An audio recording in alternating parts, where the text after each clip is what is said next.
আপনি ক্রিমিনাল বলতে পারেন না, করার বন্দোবস্ত করুন। আপনি ক্রিমিনাল ওটা আমি পুলিশের সাথে কথা বলছি, সেটা বলতে পারেন। আমি ছবিটা করেন সবাই। রাত্রি 10:30 অ্যাপ্রক্সিমেটলি আমাদের পার্টির মঙ্গলাচরণ চক্রবর্তী 66 বছর বয়স, স্ট্রেন্ট আছে, ভদ্রলোক নিজের বাড়ির সামনে দাঁড়িয়েছিল।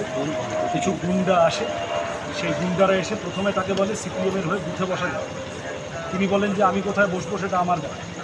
বলার সঙ্গে সঙ্গে নেমে এলোপাথারি কিল, চর, ঘুষি, লাথি, কপালের এতটা ফেটেছে, বিভিন্ন জায়গায় চোট আছে। তখন তাকে বাঁচানোর জন্য একজন 72 বছর বয়সী ভদ্রমহিলা এবং একজন 15 বছর বয়সী কিশোরী তারা এগিয়ে আসেন। তাদেরও চোট হয়, তাদের ওপরও চড়াও হয় এই ক্রিমিনাল। তারপরে তারা বাইকে করে পালিয়ে যায়। যারা মার খেয়েছে সেই মেয়েটি আইডেন্টিফাই করে যে এরা ওই গুন্ডামির মধ্যে ছিল এবং আমাদের কর্মীরা তাদের একজনকে ধরে নেয়। ধরে নেওয়ার পরে পাটুলি ওসি না নেতাজি নগর ওসি কে কে ধরবে এই গড়িমসিতে খানিকক্ষণ যাওয়ার পর আমরা ফাইনালি নেতাজি নগর থানার হাতে এদের এই যে ছেলেটি সে তার নাম বলেছে সোমনাথ রাউত, মিডিয়ার সামনে নাম বলেছে সোমনাথ রাউত।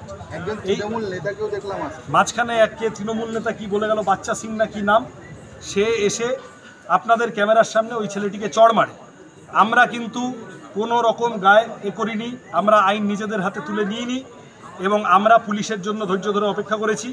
এই তৃণমূল নেতা এসে এই ইনটক্সিকেটেড ছেলেটি প্র্যাকটিক্যালি মাতাল হয়ে আছে, একটা কথা বাক্য জড়িয়ে যাচ্ছে, ওর বলতে পারছে না, তাকে এসে চড় মারে। সে এখানে আরও খানিক কী সব বলতে যায়, কেওস তৈরি করতে যায়, তারপরে তাদের লোকেরাই তাদেরকে নিয়ে ভেগে যায়। আমার পরিষ্কার কথা, এইটা পাটুলি থানার অভ্যন্তরে প্রথম ঘটনা নয়। আমরা এই সন্দীপন মণ্ডল ছেলেটি, যার কথা ওরা মূল অভিযুক্ত হিসেবে বলেছে, যে ছেলেটি ওখানে গিয়ে এই 66 বছর বয়সী ভদ্রলোককে মারধর করে এবং বাকিদেরও ম্যান হ্যান্ডেল করার চেষ্টা করে, ফিজিক্যালি অ্যাসল্ট করার চেষ্টা করে, সাথে আরও কয়েকজন ছিল।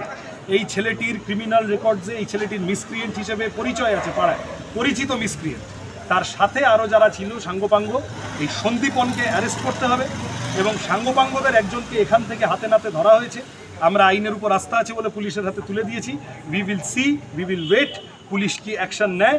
আমরা ইতিমধ্যে পাটুলি থানায় এফআইআর করছি এবং আমরা শেষ দেখে ছাড়বো।